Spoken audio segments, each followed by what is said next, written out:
Bharat England మధ్య జరిగిన 5 టెస్టుల సిరీస్ ముగిసింది.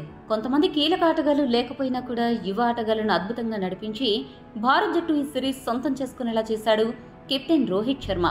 పటిష్టమైన ఇంగ్లాండ్ జట్టు చేతుల్లో మొదటి మ్యాచ్లో ఓటమి పాలైనప్పటికీ తర్వాత పుంజుకుని వరుసగా 4 మ్యాచ్ల్లో విజయం సాధించింది భారత్ జట్టు. ఇదే క్రమంలో భారత్ జట్టు కొంతమంది ఆణిముత్యాల్లాంటి ఆటగాళ్లను జట్టులో చేర్చుకుంది.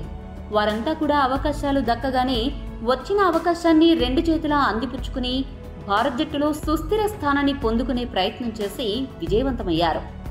వీరిలో మొదటగా చెప్పుకోవాల్సింది ముంబైకి చెందిన క్రికెటర్ సర్ఫరాజ్ ఖాన్.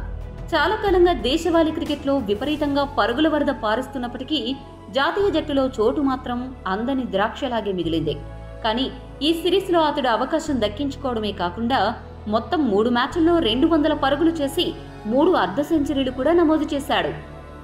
అతని తర్వాత ఈ జాబితాలో చెప్పుకోవాల్సిన మరో పేరు ధ్రువ్ జురేల్. చాలా కాలంగా భారత్ జట్టులో నిలకడైన regular wicket keeper cum batsmen లేని లోటును జురేల్ తీర్చాడు. కీపింగ్ లో తన నైపుణ్యం ఏమిటో చూపించాడు.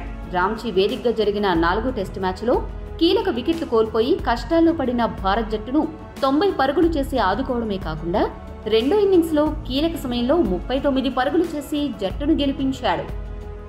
ఇతడి తర్వాత చెప్పుకోవాల్సిన మరో ఆటగాడు బెంగాల్ కు చెందిన fast bowler Akash Dev. Ranchi test మ్యాచ్లో అవకాశం దక్కించుకున్న ఆకాష్ ఆ మ్యాచ్లో కీలకమైన ఇంగ్లాండ్ టాప్ ఆర్డర్ను కుప్పకూల్చి భారత్ జట్టుకు సరైన సమయంలో ఆధిక్యతను సాధించిపెట్టాడు. చివరిగా ఈ జాబితాలో చెప్పుకోవాల్సిన మరో పేరు దేవదత్ పడిక్కల్. ధర్మశాల వేదికగా జరిగిన చివరి టెస్ట్ మ్యాచ్లో ఇతడు భారత్ జట్టు తరపున అరంగేట్రం చేశాడు.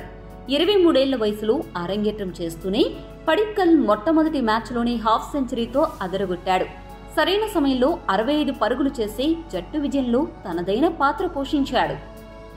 ఒక్క రజత్ పాటీదార్ మినహాయిస్తే మిగతా అందరూ కూడా తమకు దొరికిన అవకాశాలను సద్వినియోగం చేసుకున్నారు.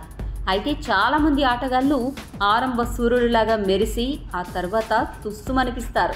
మరి ఈ నలుగురు నిలకడగా రాణిస్తారా లేక ఇలా మెరిసి అలా మాయమైపోతారా అన్న విషయం తేలాల్సి ఉంది. ఈ వీడియో మీకు నచ్చితే లైక్, షేర్, కామెంట్ చేయండి. మరిన్ని స్పోర్ట్స్ అప్డేట్స్ కోసం మా ఛానల్ను సబ్స్క్రైబ్ చేసుకోండి.